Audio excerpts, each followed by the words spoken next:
Hello. Today we're gonna do some work down in my basement, okay? A little scary down here. I don't like being down here. But we take a place in the room.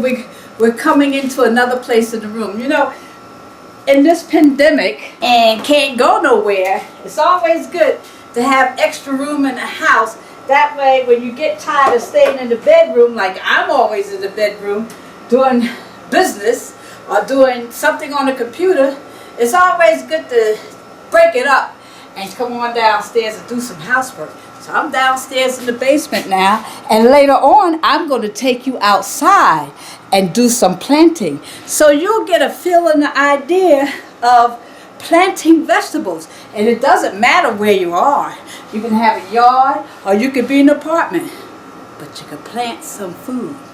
Okay, let's get started. Well, right now we're going to do some sweeping, and you know what? I think I want some music. And we're not going to only do some house cleaning and planting, but I want to talk to you about some things. Let's get started. Now, I was going to do the cooking thing. I tried that before, but I can get arrested for that. It's a little scary down here sometimes. Well, I don't even come down here that often. You know what I'm saying? Okay. So if you look down here, right here is where all the seeds, the seed is going to go, okay? It's a fabulous idea. And look at my plant. You want to see my garden over here? Take a good look at this. Look at this. Isn't that beautiful? Look at that. I started that about a week ago. And squash, you got peppers, you got cucumbers, and you got some, I think I put onions in there. But you know what? It's a little bit crowded, but at least I know I'm going to get some vegetables out of it. Okay, and then this here is going to be tomatoes and squash. No, and eggplant. There you go. Okay, now I'm going to bring the dirt out. Okay?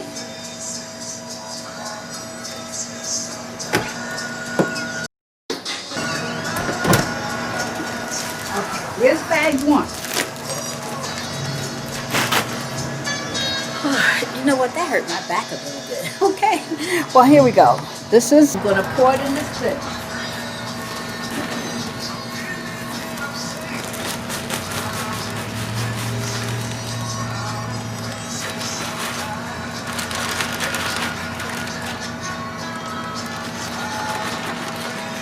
Okay, that's bag one. And the other thing I'm going to do is I am going to water this because it's kind of dry. I'm going to water it right about now.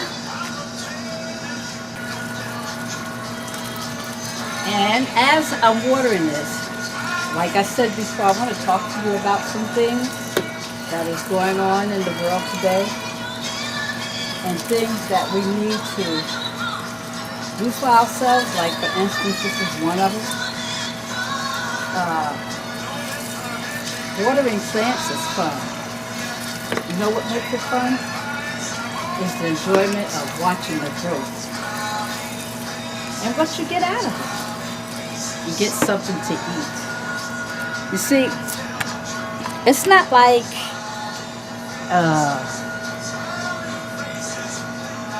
an investment that you get nothing out of. Food is one of our basic needs, in case you've forgotten. You know, in the recent days of watching a lot of different talented people come on and sing and dance and then tell us a few things and so that we can listen because they have a voice, none of that put food in my belly. And if you're not being taught something that is for your survival or for you to live, then what good is it? You can't live off of a song and dance, although it raises our spirit and it makes us happy. If there's a lot more we need to be doing. We're going to talk more about that. Well, let me stop this before I drown my stuff. Okay, so now I'm going to turn off this water for now. Now I'm going to go in and get the other bag. Stay tuned for two. Okay, now we're going to go get the other bag.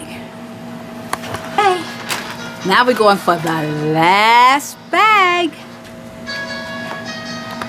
It's time to add the seeds. Are you ready for this? Love, honey. That's what we need in the world today. We're going to take you higher. Oh, yes, we are. Because a change is going to come.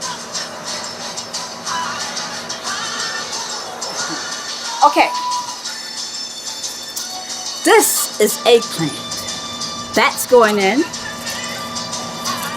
Oh, I got 2 eggplants. This is tomatoes. On the vine, that is. And cherry tomatoes. I guess you can see by now that I like tomatoes. Okay. So stay tuned and keep watching. Now I'm going to plant the seeds so you can see exactly how I do it. But yeah, you can go outside. You can go to the store. Get yourself a bin.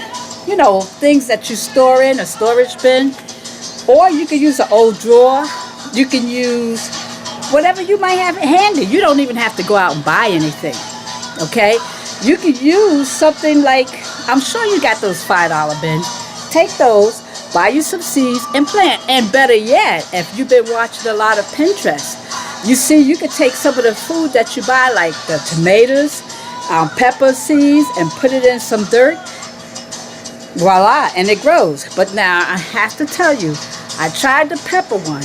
And it's having a little tough time. Matter of fact, I think I'm going to walk up here and go get the pepper and bring it down here and put it in this. Maybe it might have a chance. You think? Okay.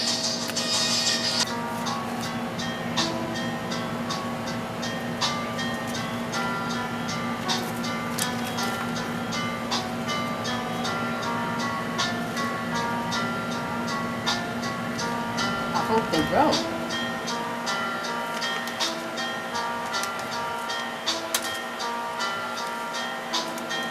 Remember that song from Chicago? Color My World.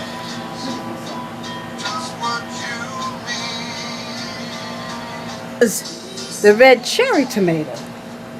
Okay, it looks just like, and hope for the best.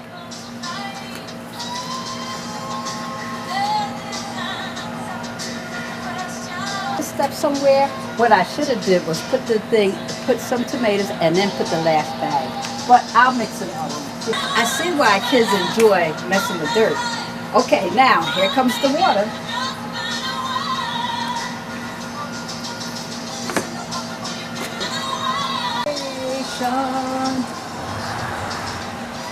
Herbie Hancock. Man, this was the jam.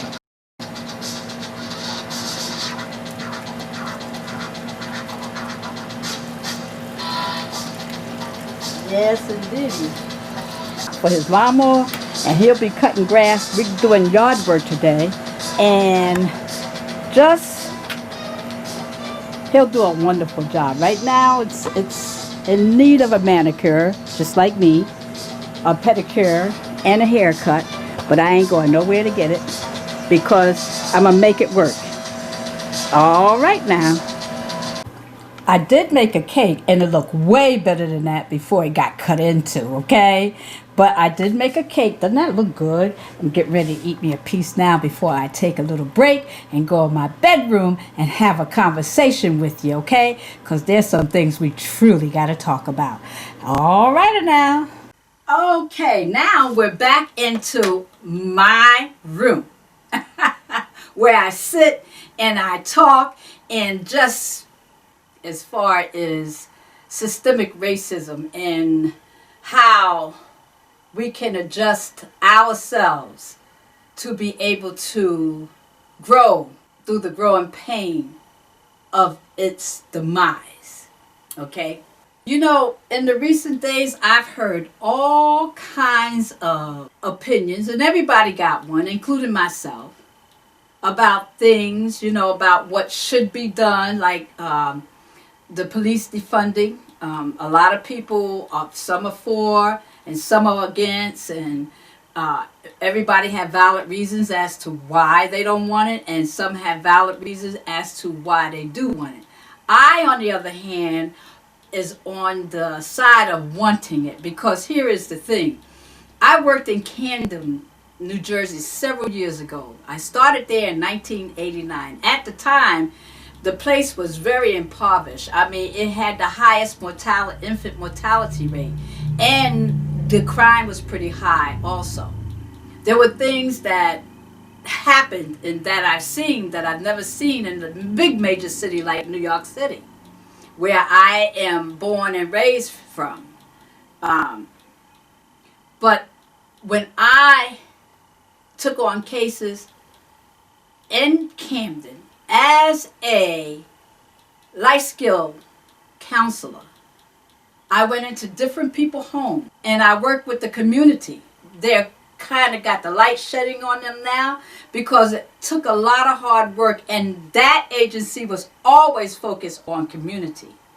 We were able to give our clients, help our clients with basic needs, especially the one in areas like in the city where I work that had that didn't have food for the children, or wasn't living in adequate housing, was neglecting the children from their education because they didn't have the basic need of having housing, or food.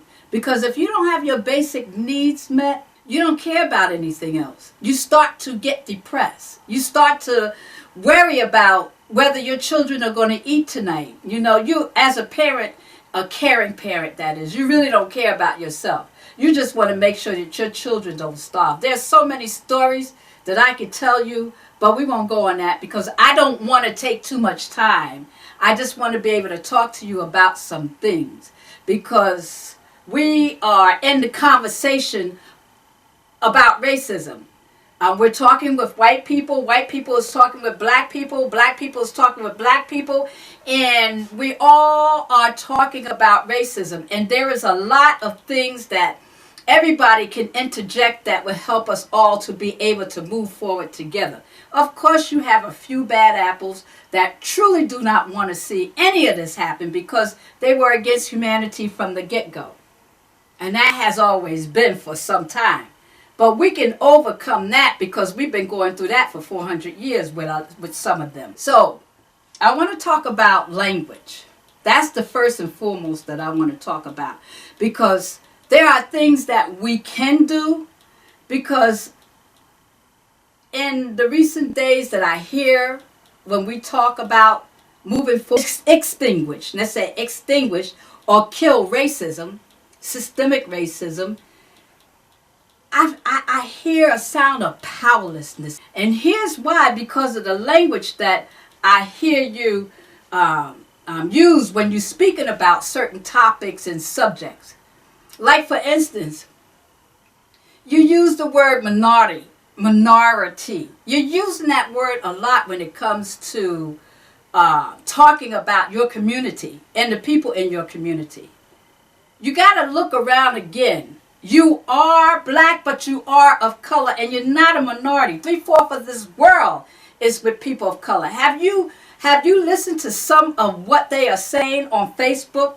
Okay, about America is waking up quite a few nations that has systemic racism. Oh, they'll say they don't have it, and it's quite not like America, which it isn't, because I've been to other countries that I've seen it's not quite like this, but they do have the racism there, okay? We are the catalyst now.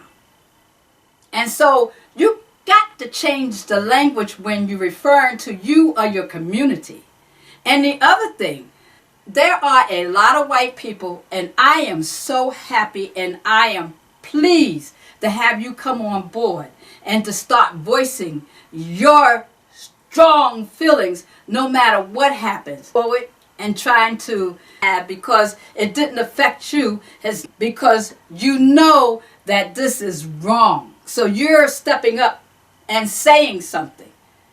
And I'm glad to see that. That's why when I see the protesters out there, it just does something to my heart to see that they rised up and they mean business, because things that have been happening before George Floyd's death, lynching on television, things have been happening way before that. And it's time. It's time for us to say no more.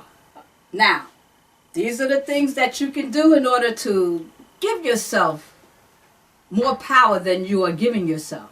Like I said, that word minority should not even fit in your vocabulary. Also, when you hear white people speak about white privilege, let me ask you something. When they say white privilege and you hear that word over and over again, how does it make you feel? Please, let's have a conversation about it. You know, hit me on my comment and tell me, how do you feel when you hear that all the time?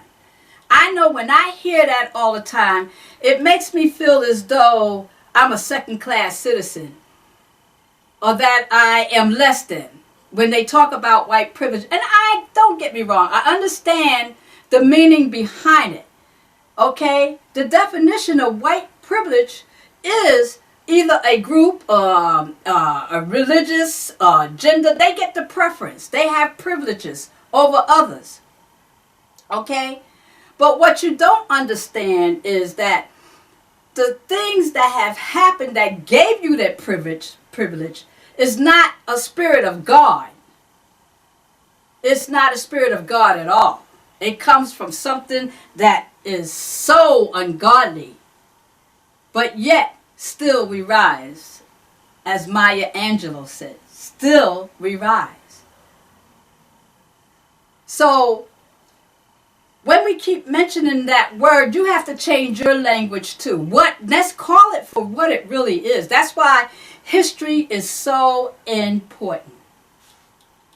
I put a capsule on my Facebook feed yesterday saying I'm torn between them taking away the Confederate flag and all of these racist monuments, all of these reminders that let us know of the heinous acts and the terrible things that was done to us and that enslaved us and everything else negative that come with that.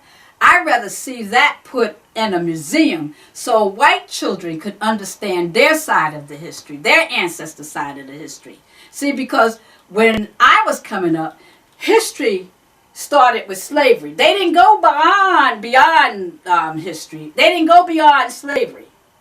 But as I got older and I became more hungry for who I am, because when I was coming up in school, all I knew was that my people were slaves, honey. I didn't know where I came from. I didn't know where I was going. But I knew where I'd been. And that, to me, was stifling. So, as a result, what I've done is I've read quite a few books that has empowered me and made me a strong black woman. And I have taught many young people about the figures in our history. And that's what I like about Facebook so much, because Facebook has presented a lot of black people who have contributed greatly. If it wasn't for a lot of their inventions and their ideas, there's a lot of things that wouldn't have taken place here in America, or that would not help America grow. But instead, they never gave them credit. Someone else took credit for all that they did. Okay? So when I learn of these things, I look at, okay, that right there, it tells me more than just, it shows me the psychic of someone that is evil and angry from something that happened to them. You got to ask yourself in this world, because the psychic of America is truly, it's a holistic thing as we speak now, because in days to come, we don't know what's going to happen. There's a lot of uncertainty. And I can tell you things are going to get worse before it get better, but you have to arm yourself with the divine knowledge of who you are. That is your divine shield. That's your power. You must teach your children who they are. You must learn who you are. That seventh seal has been broken. And it is revealing so much to you that now everything that you always knew and everything that has plagued us is rising in front of us and for the world to see in plain sight. Because for so many years, people have been in about things that has been happening. Oh, people would say, you know, when you talk about racism, I've had some of my white friends say, take that shit and put it in your back pocket. Okay. You know, why would I put that in my back pocket when I'm confronted with it every day? Or my children is confronted with it every day? Why would I do that? It has always been in the forefront, but at the same time, I didn't let it bring me down. I moved forward. In the agency that I worked at in New Jersey, which was a wonderful place because it was a bridge for me to travel over troubled waters to help my community. And trust me, there are people on Facebook now know how we came together collectively and we worked in the benefit of children at risk. And we helped those families to stay together. We sustained many families. But we didn't only work in the city. We worked in the county too where there were white families. And I can tell you the opposition that I came against with some of my white families was something that made me feel sorry for them. Because when I came in to help stabilize a situation that was in crisis, they felt as though I was belittling them when only I came in to give them resources, to hear them, to take them to places that will be able to help them to grow. And I was non-judgmental. What happened was when I went into the home, the first thing that they would say to me, they would say things like, oh, well, you know, I've been looking for a job, but I couldn't get it because a nigga got it. Things like that. So I was never judgmental. And even when they said that I was never judgmental. Reason being is because I knew the mindset. And that's what I want you to understand.